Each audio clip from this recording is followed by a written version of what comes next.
ગુરુ માતા સુદીક્ષાજી સાથ સંગાથજી પ્રેમથી બોલજો ધન્ય નિરાકારજી।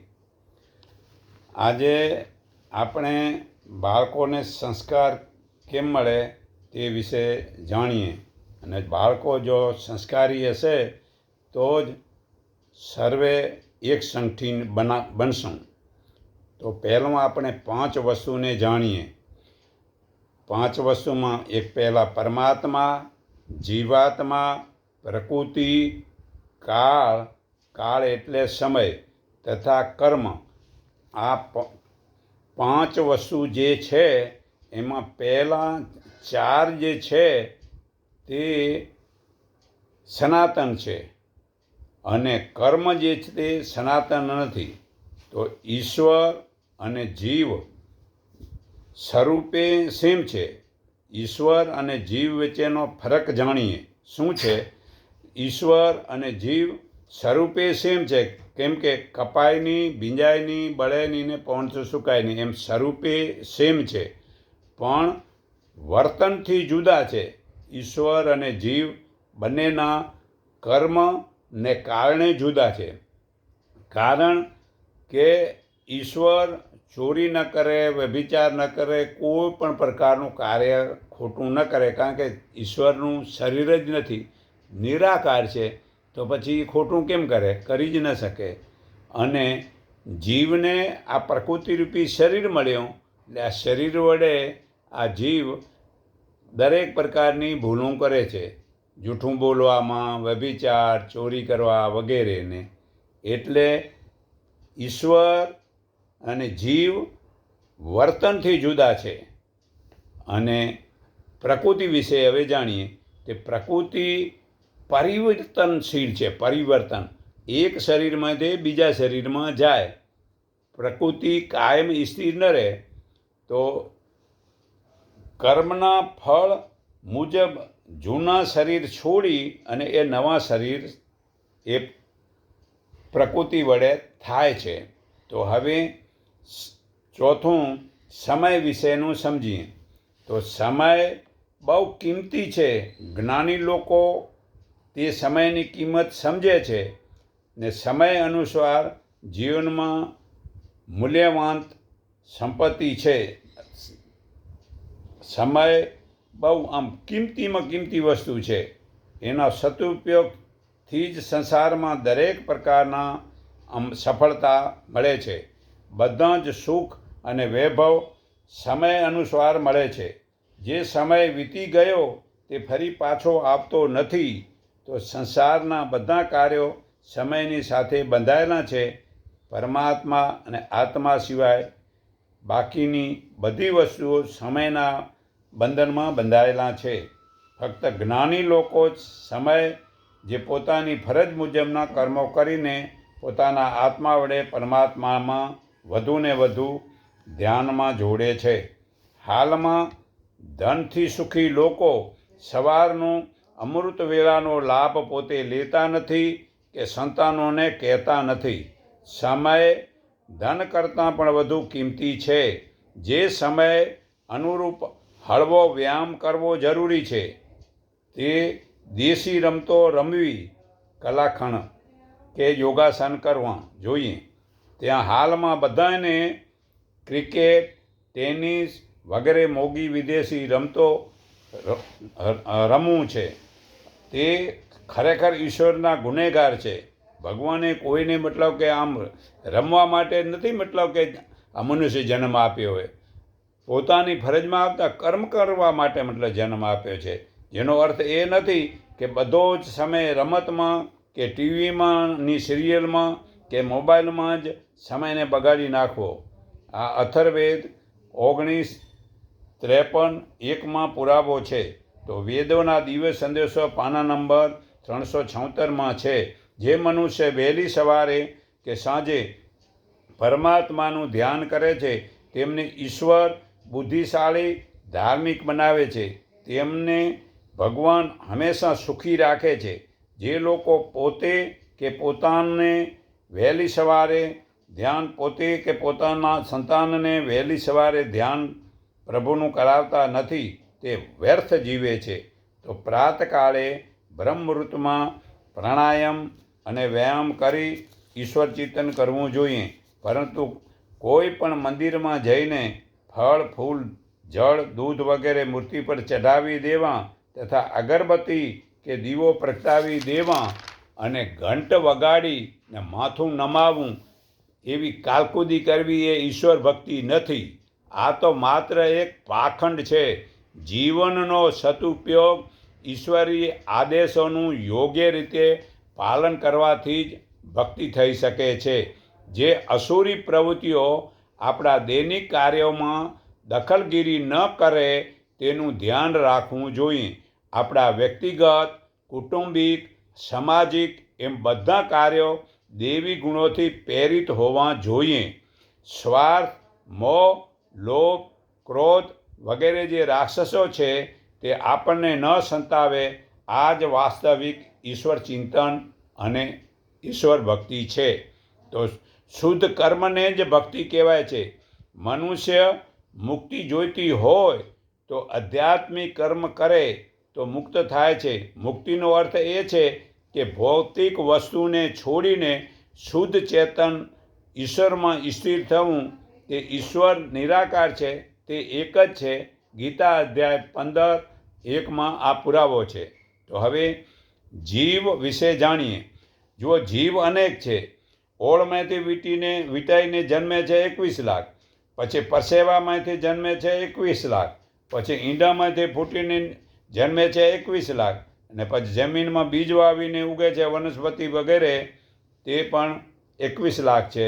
તો એ 84 લાખ યોનિમાં જીવ છે. તે પરંતુ અજ્ઞાની લોકો વનસ્પતિમાં જીવ છે સમજતા જ નથી.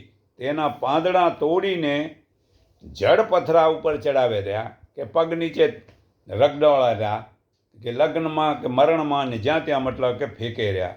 તો જે ચેતન વસ્તુને તમે દુઃખ દો છો અને જે જળ વસ્તુને ફાયદો નથી તેમાં તમે ખોટી રીતે એ પાંદડા અને ફૂલનો ખોટો દુરુપયોગ કરો રહ્યા. તો હવે પ્રકૃતિ વિશે જાણો. પ્રકૃતિ એટલે આપણું આ શરીર, તે 5 મહાભૂતોનું, 5 કર્મેન્દ્રિયોનું, 5 જ્ઞાનેન્દ્રિયોનું, 5 માત્રા ને 4 અંતકરણ, આ 24 તત્વને ચેતન પ્રાણ કરે છે. તે સ્થિતિ ગર્ભમાં થાય છે. પરંતુ શરીરનો વિકાસ અને બંધન કરનાર જીવ સાક્ષી રૂપે આત્મા છે. અને જે શરીર દેખાય છે તે પ્રકૃતિરૂપી આદશક્તિ ઉમિયા દુર્ગા વગેરેને જે શરીર છે તે માયા કહેવાય અને તેને પ્રકૃતિ કહેવાય. તો સર્વે લોકોને સવાર સાંજ ધ્યાન કરવું છે, જેનાથી ભવિષ્યમાં સુખ શાંતિ સદાચાર ભક્ત દાતારી શુરવીર અને સંસ્કારી સંતાનો થાય છે. તો આપણી સંસ્કૃતિના લગ્નથી જ પોતાનું કલ્યાણ થશે. તેથી વિદેશી નકલ, લગ્ન, જન્મદિવસ, ક્રિકેટ, ટીવીમાં સમયના બગાડો, જે કુકર અને ફ્રીજથી જે વસ્તુ ખાઈએ છીએ તેમાં શરીર બગડે છે.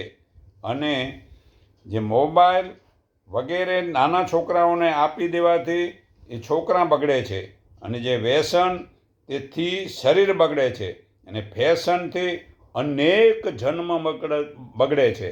તો વળી નસબંધી અને ઓપરેશન કરાવી ભૂંડતિયાના પાપ વધે છે. તે નસબંધી કે ઓપરેશનવાળા લોકો નપુંસક હિજડા બને છે. તેથી પિતૃઓને શ્રાદ્ધમાં પિંડ પાણી મળતું નથી. મુસલમાન નસબંધી કે ઓપરેશન કરાવતા નથી. મુસલમાન કહે છે કે સંતાન બનાવવા તે ખુદાનો નિયમ છે. તો શું હિન્દુઓને તે નિયમની જરૂર નથી? તેવું સમજે છે તે ભૂલ છે. ગીતા અધ્યાય 7:11 ધર્મ અનુકૂળ જે કામ તે પ્રભુ જ છે, માટે સંતાન બનાવો. અગર તો ગાયોના હત્યારાની સંખ્યા વધશે તો પાપ વધશે, અને પાપ વધશે તો હત્યા ગાયોની થારી એ માણસોની થશે. આ ઘર સંસાર પાના નંબર 103 પુરાવો છે. તો હવે કર્મ વિશે સમજીએ. કર્મો બહુ જ જૂના છે, અનેક જન્મોનો આમ જથ્થો પડ્યો હોય પહેલાંનો. તે કર્મના ફળ ભોગવી રહ્યા છીએ. તે કર્મોને બદલી પણ હવે શકીએ છીએ.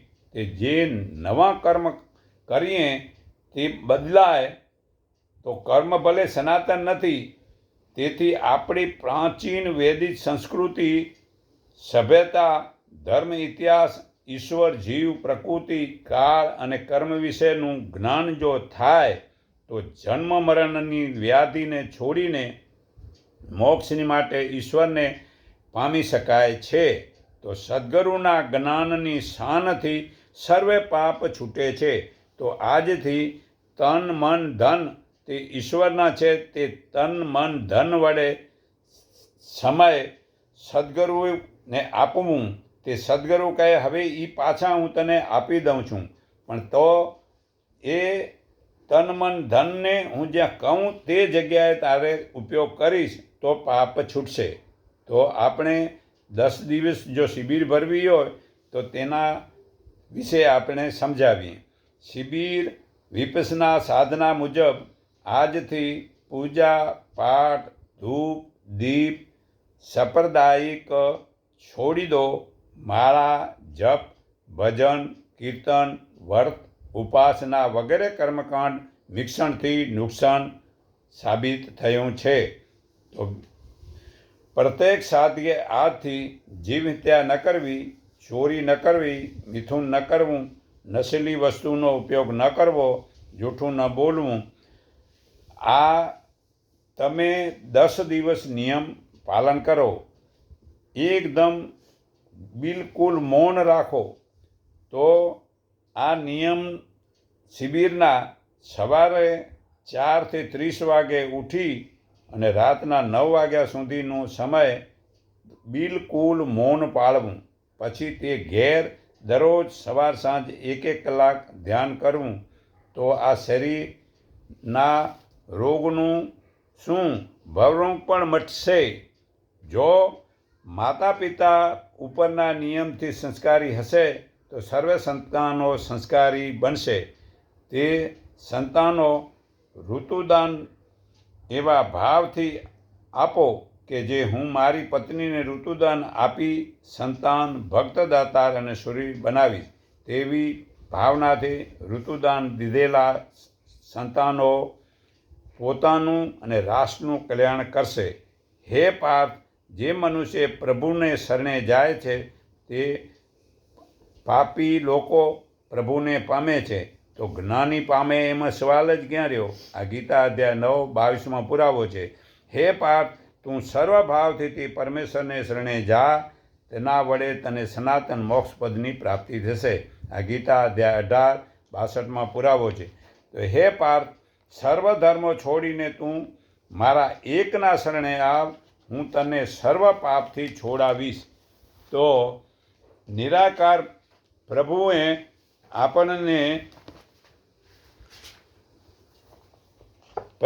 કરોડો અબજો મનુષ્યોની વચ્ચેથી આપણા ઉપર કૃપા કરી આપણને પરમાત્માએ પોતાનો બનાવી લીધો છે.